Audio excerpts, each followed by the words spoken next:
can I ask you this just in a small tangent? Why is Gordon Ryan so good? So we're looking at, you've trained a lot of special athletes. You're a special human being yourself. I could just look at human history. There's a lot of, not a lot, there's some special humans. It seems like Gordon Ryan is one of them.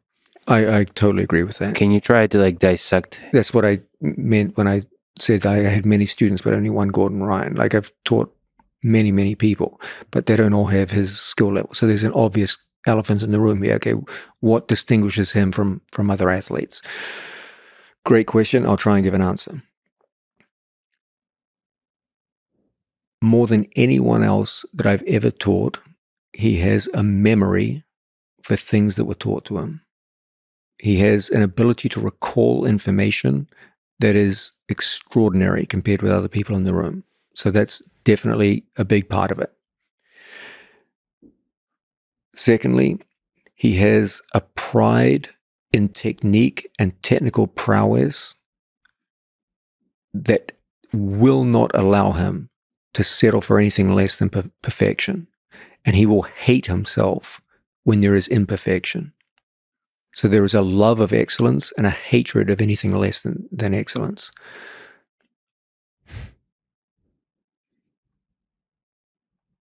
He has an ability to pull the trigger when opportunity arises, which is truly extraordinary.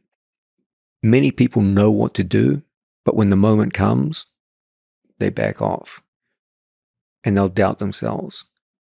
If Gordon sees the opportunity, the trigger pulls every time.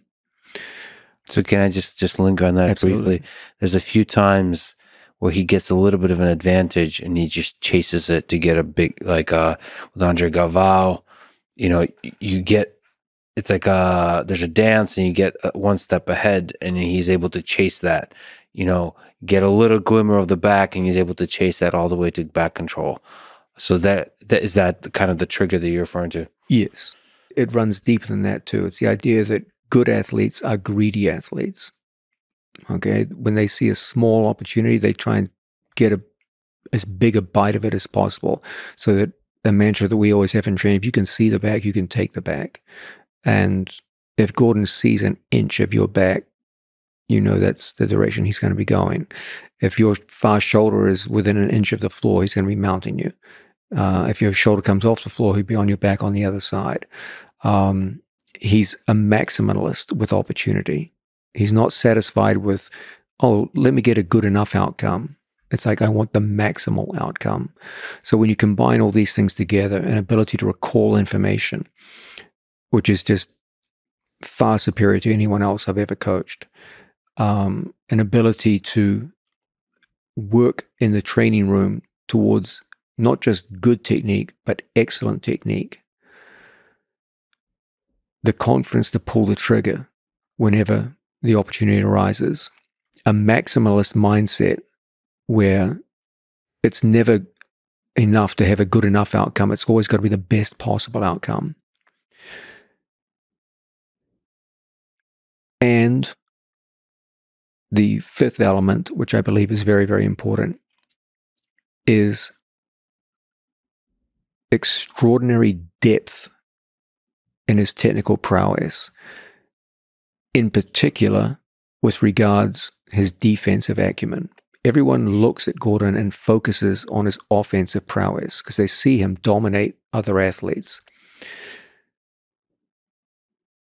But what they don't see is what I see every day in the gym, where he works from impossibly bad defensive positions. Someone locked in on a full heel hook on his body and a full Jujigatami armbar.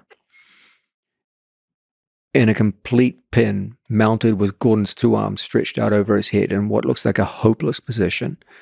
And Gordon will work in these positions. And of course, because it's such a bad position, sometimes he'll have to tap.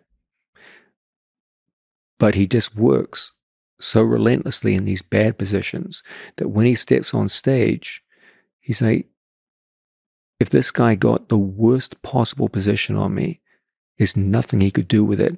And within 30 seconds, I could turn it around on him and win this match. That gives his game an overall breadth and depth, which is very, very hard to deal with. It means there's no obvious weak point where you can just say, okay, I'm going to attack him here and use this strategy to beat him. And that goes back to his confidence. That the reason why most people lack confidence is because they fear bad outcomes. Okay, if you're a strong guard player, you've got an excellent guard, but you're terrified of leg locks, and your opponent has strong leg locks, you will shut down your own guard and won't play as freely and well as you normally do because you're afraid of the leg lock danger. You'll pull your feet in, you'll play a very conservative guard game. But if you had extremely adept leg lock defense, then you just play with all the confidence you normally do from guard position. Gordon puts himself in that situation. He's so defensively sound that it translates into his offensive confidence.